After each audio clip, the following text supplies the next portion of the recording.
Então, gostaria de, primeiramente, chamar o colega Fábio.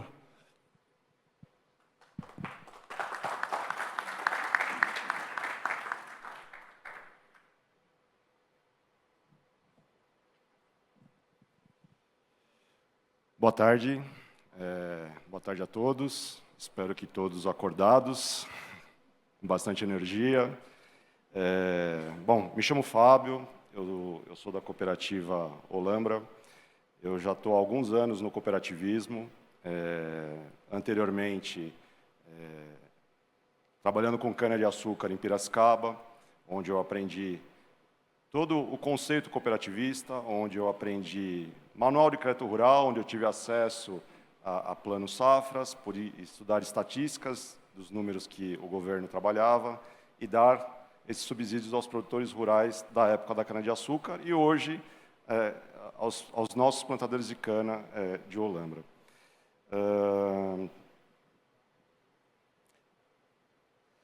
Antes de falar de seguro, eu precisava montar um histórico, montar uma linha do tempo do que é a cooperativa Olambra, para vocês poderem entender como a cooperativa se posiciona hoje. Então, eu fiz de forma bem resumida. Esse rapaz simpático sou eu. De forma bem resumida, uma linha do tempo, desde a fundação da Olambra até os dias atuais. Eu deixei o texto inteiro da apresentação em espanhol para tentar facilitar para vocês também, e vou tentando falar um pouco despacito em português para vocês também poderem me entender, tá? Então, em 1960 foi a fundação da Olambra, basicamente por produtores rurais que vieram da Holanda, né? Eles chegaram no Brasil e nessas terras remotas mais afastadas de São Paulo, eles constituíram a cooperativa. Os primeiros cultivos foram arroz e milho. E ali sim a gente começou a montar toda a infraestrutura da cooperativa. Nos anos 70, a gente teve uma expansão da área cultivada com as culturas de soja, algodão, flores e frutas. Na época, a gente constituiu a maioria da infraestrutura que a gente tem até hoje em dia. Silos, descaroçador, fábricas, escritórios, câmeras frias e etc. Nos anos 80, começa a nossa primeira revisão estratégica da cooperativa, onde a gente começou a revisitar todas as políticas, principalmente as políticas de investimentos. Houve um aumento na produtividade de flores e frutas e, por consequência, redução nas áreas de plantação de cereais e aquisição de equipamentos de irrigação. Aqui, sim, nos anos 80, a gente já começa a ter os nossos primeiros passos com irrigação. Essa foi a nossa primeira grande reestruturação. Nos anos 90, a gente se consolidou na prática de irrigação, nas lavouras, com a produção de 2 a 3 safras por ano. Hoje, a gente consegue produzir 3 safras ao ano, devido a esse investimento que a gente começou lá nos anos 80. O movimento da cooperativa dobrou em 7 anos. Essa foi a segunda grande reestruturação da cooperativa. Nos anos 2000, houve um investimento na ampliação de recepção dos grãos, de 30 mil para 120 mil toneladas, e beneficiamento do algodão, de 15 para 60 fardos por hora, elevando o faturamento de 47 para 230 milhões de reais. Em 2010, aniversário de 50 anos, nós fomos eleitos a 10ª melhor em cereais de algodão do estado de São Paulo. O beneficiamento de algodão ficou em 75 fardos por hora, e o faturamento um salto de 420 milhões. E recebemos um Prêmio Nacional de Produtividade de Soja e Milho. E em 2023, a gente preparou uma festa de 60 anos e a gente remodelou uma nova estrutura física de atendimentos. Organizacional, a gente reestruturou o nosso quadro, com uma diretoria executiva também, desenvolvendo novos negócios, trazendo os novos negócios para dentro da cooperativa. Nos dias atuais, a gente tem muito intercâmbio com a Holanda. Muitos dos produtores rurais nossos são ou nascidos ou filhos de holandeses. Então, muita da cultura que a gente tem na Olambra são culturas trazidas da Holanda, e produtividade lá e técnicas de lá, a gente também leva para lá. Eu fiz uma descrição geral do que é a Olambra, né? Então, hoje nós temos 170 cooperados, 170 associados, e a gente trabalha com aproximadamente 170 mil hectares produtivos.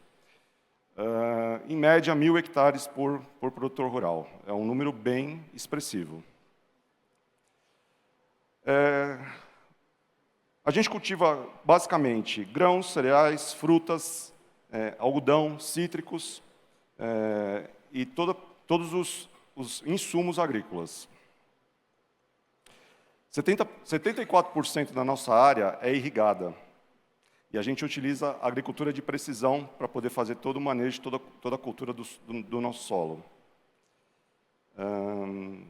Nós temos 11 unidades. Essas 11 unidades elas estão alocadas no sudoeste do estado de São Paulo.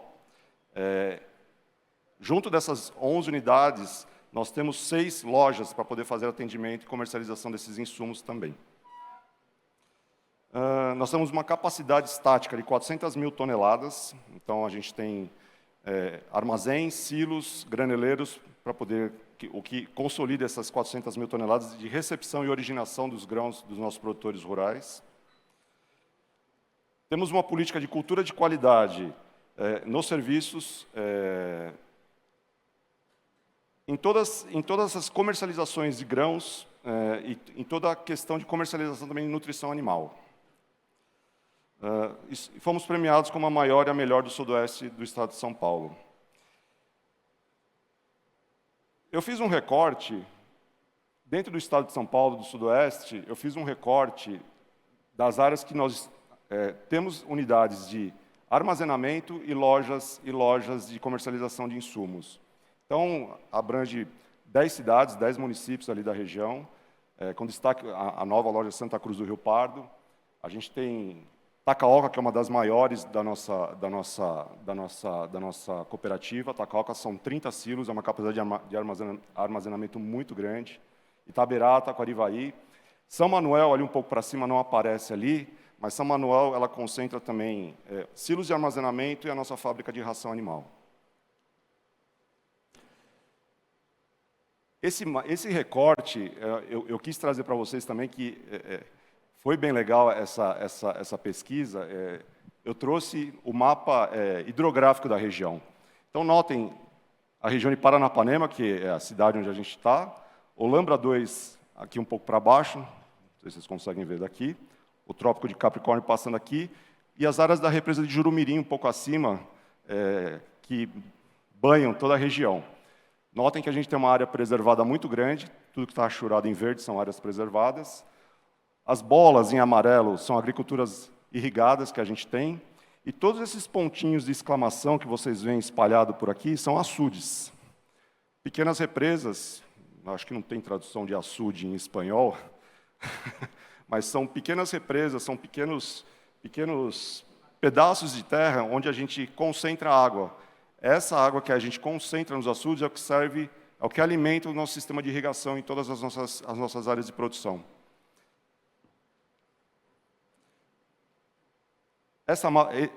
Esse recorte também é muito legal. A gente usou como exemplo a fazenda Nossa Senhora Aparecida, da família Swart.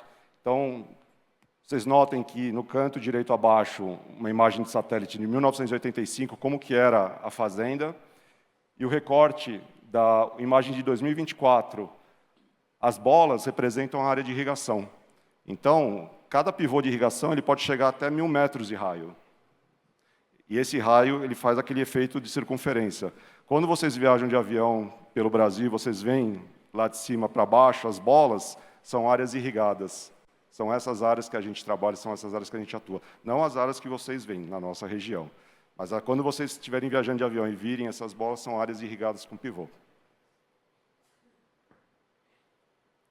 Bom, falando um pouco agora de seguro, já colocado qual que é o contexto da cooperativa, eu fui a campo. Nós não temos uma assistência técnica internalizada. A assistência técnica ela é terceira.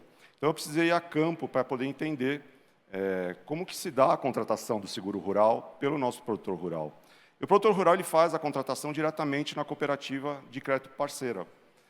Nós, historicamente, não tivemos um Sicob, ou um Sicredi, ou um Cressol crescendo, nascendo junto conosco, mas a gente, por intercooperação, a gente precisou internalizar um deles, que é o caminho que o nosso produtor rural hoje faz para poder comercializar ou buscar o seguro rural, né?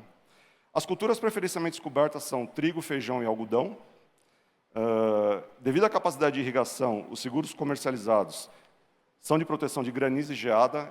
Essa cobertura de granizo e geada não compromete o risco global que as seguradoras e as resseguradoras deixam disponibilizados. O nosso produtor rural é consciente da geração de dados junto com a assistência técnica, porque ele não quer correr risco de, caso ocorra algum sinistro ou alguma perda, ele não ser ressarcido. Então, ele tem consciência da geração de dados e geração de informação. E para os novos associados, a gente deixa bem claro a importância de trabalhar com dados, trabalhar de forma planejada e de forma estratégica. Algumas preocupações que identificamos. Nada muito diferente do que já foi conversado aqui, mas ouvindo da boca do nosso produtor rural, né? Alterações climáticas afetando níveis dos açudes.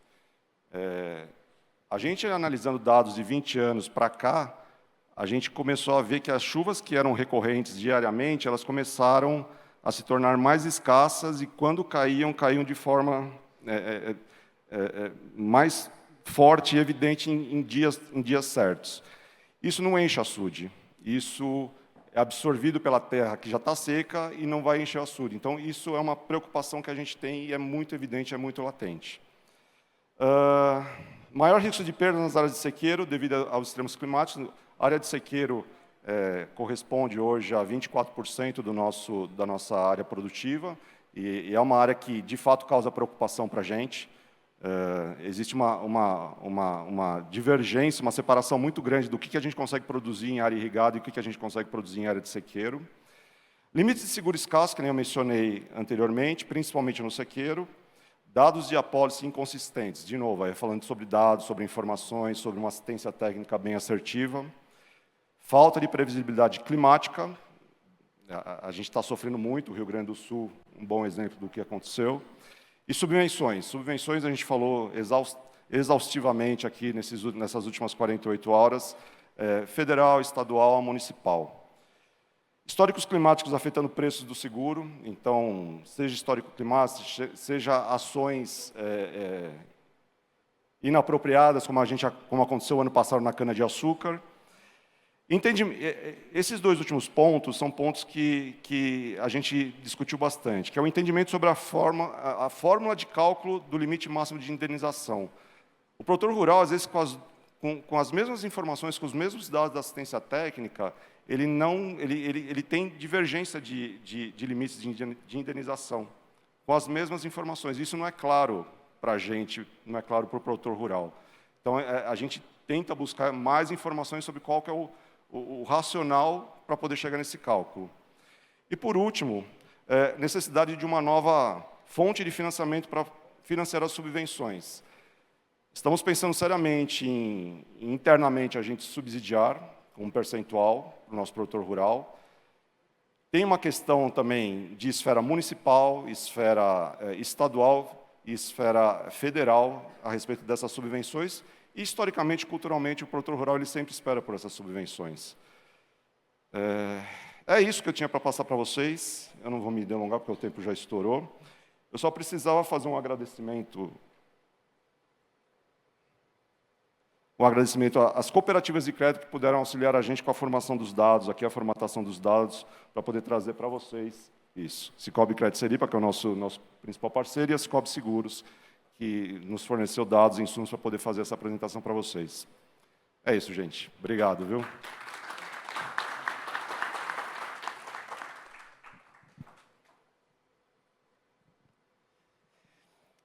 Muito obrigado, Fábio, por trazer essa visão de uma cooperativa pequena, bem organizada e conduzida com muita técnica. Aproveitar para quebrar o protocolo, para saudar nosso querido Roberto Rodrigues, que isso não se falou dele ainda, que ele é nosso eterno cooperativista. Muito obrigado, professor.